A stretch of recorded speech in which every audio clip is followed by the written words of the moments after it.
নমস্কার, আমি বিক্রম। অজানা ভৌতিক রহস্য চ্যানেলে আরও একটি নতুন এপিসোডে আপনাদের সবাইকে স্বাগত। আজ আমি আপনাদের সাথে একটি সত্য ভৌতিক ঘটনা শেয়ার করব। ঘটনাটা ঘটেছিল আমার মায়ের বড় মামার সাথে। তিনি আমাকে গল্পটা যেভাবে বলেছিলেন আমি আপনাদের ঠিক সেইভাবেই শোনাচ্ছি। আশা করি গল্পটা খুবই ভালো লাগবে। এই রকম সত্য ভৌতিক ঘটনা শোনার জন্য অবশ্যই চ্যানেলটা সাবস্ক্রাইব করে দেবেন। ঘটনাটা ঘটেছিল আজ থেকে প্রায় 70 বছর আগে।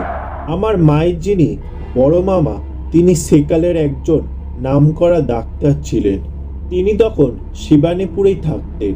তিনি ডাক্তারি পাশ করে কলকাতায় না গিয়ে গ্রামের মানুষের সেবাতেই জীবনটা উৎসর্গ করেছে। ভগবানের কৃপায় আমার হাত যশও খুব হয়েছিল তখন। আর ওই অঞ্চলে ডাক্তার বলতে তো আমি একাই ছিলাম।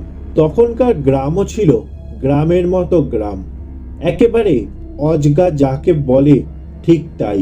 গ্রাম তখন এমনই ছিল যে এখনকার গ্রামের ছেলেরাও তখনকার সেই গ্রামকে কল্পনা করতেও পারবে না।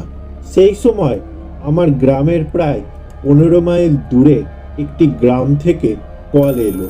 কলেরার কেস। না যাওয়া ছাড়া উপায়ও নেই। তাই যা যা সঙ্গে নেওয়ার নিয়ে আমার একটা ঘোড়া ছিল। সেই ঘোড়ায় চেপে আমি রোগী দেখতে চললাম। সন্ধ্যের মুখে বেরিয়েছি, তাই যেতে যেতেই রাত হয়ে গেল। কাজেই রুগী দেখার পর ওই গ্রামে সেই রাতে রয়ে গেলাম। রুগীর বাড়ির লোকেরা রাতে আমায় দুধ আর মুড়ি দিল। পেট ভরে তৃপ্তি করে খেয়ে দিয়ে শুতে না শুতেই ঘুমিয়ে পড়লাম। গাঢ় গভীর ঘুমে মগ্ন হয়ে গেলাম আমি।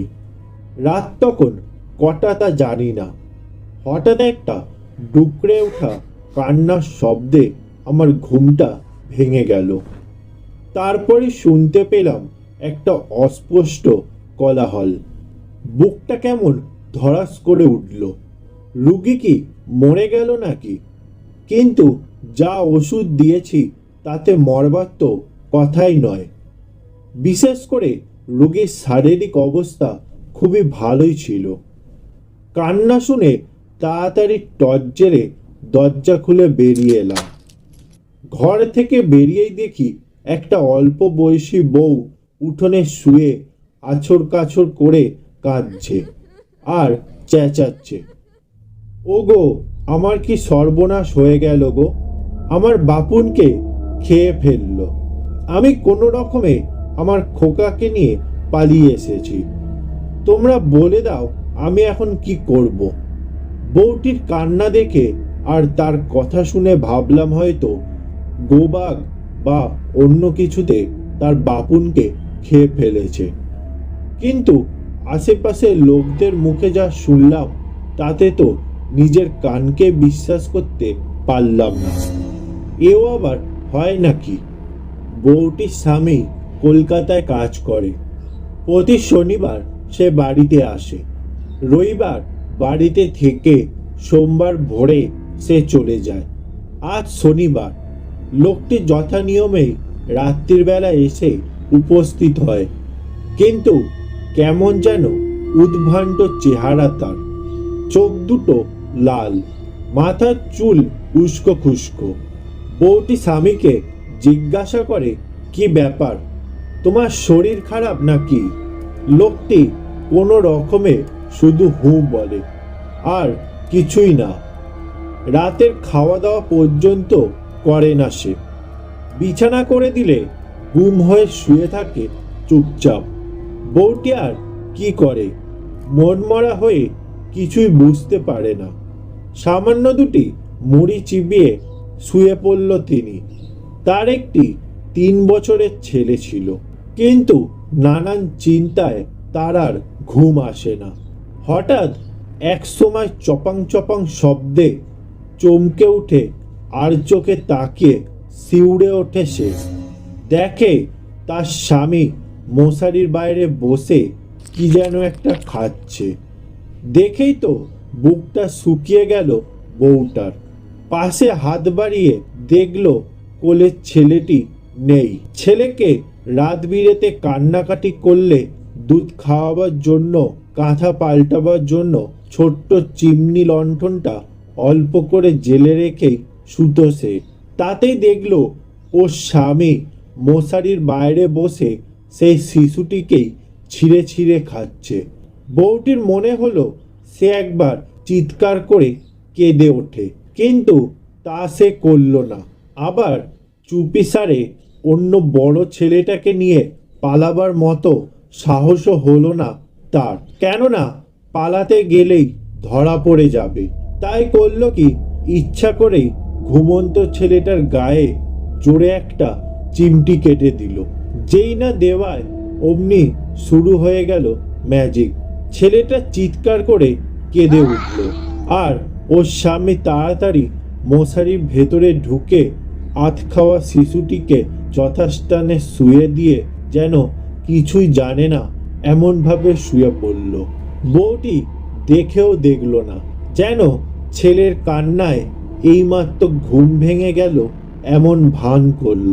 স্বামী বলল, কি হলো, রাত দুপুরে শুধু শুধু মারছো কেন ওকে?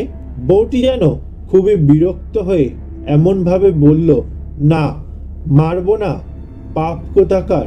প্রত্যেক দিন রাত্রি হলেই ওনাকে মাঠে বসাতে নিয়ে যেতে হবে। ভালো লাগে তা নিয়ে যাও, না হলে ছেলে মানুষ বিছানা নষ্ট করে ফেলবে তো। বউটি এই সুযোগেই অপেক্ষা করছিল। ছেলের নড়া ধরে তাকে হিড় করে টেনে তুলে ঘরের বাইরে এসেই শিকল তুলে দিল দরজায়, দিয়েই ওখান থেকে দৌড় লাগালো। সব শুনে তো আমার মাথাটাই খারাপ হয়ে যাওয়ার জোগাড়।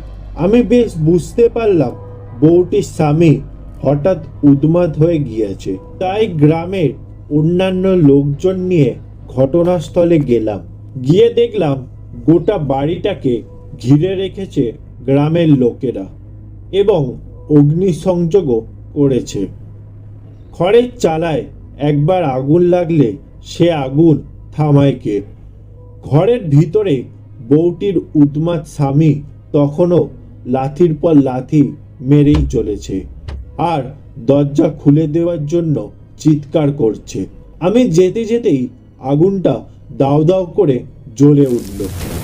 আমি প্রত্যেককে ভৎসনা করলাম এই অগ্নিসংযোগের ব্যাপারে। সবাইকে বললামও, একটা পাগলকে তোমরা এইভাবে পুড়িয়ে মারলে কেন? লোকটাকে বাইরে বের করে বেঁধে রাখতে হতো পারতে, কিন্তু কাকে কি বোঝাবো? গ্রাম শুদ্ধ লোকের প্রত্যেকেরই ধারণা লোকটা মোটেও উন্মাদ নয়, এমনকি আসল লোকই নয়। এটা একটা পৈশাচিক ব্যাপার। পিশাচরা নাকি মাঝে মধ্যেই এই রকম নকল মানুষের রূপ ধরে আসে। যাই হোক, রাত্রি প্রভাত হলে আমি কয়েকজন লোককে পাঠালাম কলকাতায় তাদের ভুল ভাঙাবার জন্য, কিন্তু তারা সন্ধ্যের পর কলকাতা থেকে ফিরে এসে যা বলল তা শুনে আমার গায়ের লোম শুদ্ধ খাড়া হয়ে উঠল। তারা বলল লোকটি দিন দুই আগেই কলকাতাতেই গাড়ি চাপা পড়ে মারা গেছে, মৃতদেহ মর্গে আছে। এখন ওর বউ ছেলেকে নিয়ে গেলেই লাশটা ফেরত দেবে ওরা, দেহটা কলকাতাতেই দাহ করতে হবে। এই ছিল আজকের সত্য ভৌতিক ঘটনা। গল্পটা ভালো লেগে থাকলে লাইক, শেয়ার ও কমেন্ট করে দেবেন। এই রকম সত্য ভৌতিক ঘটনা শোনার জন্য অবশ্যই চ্যানেলটা সাবস্ক্রাইব করে দেবেন।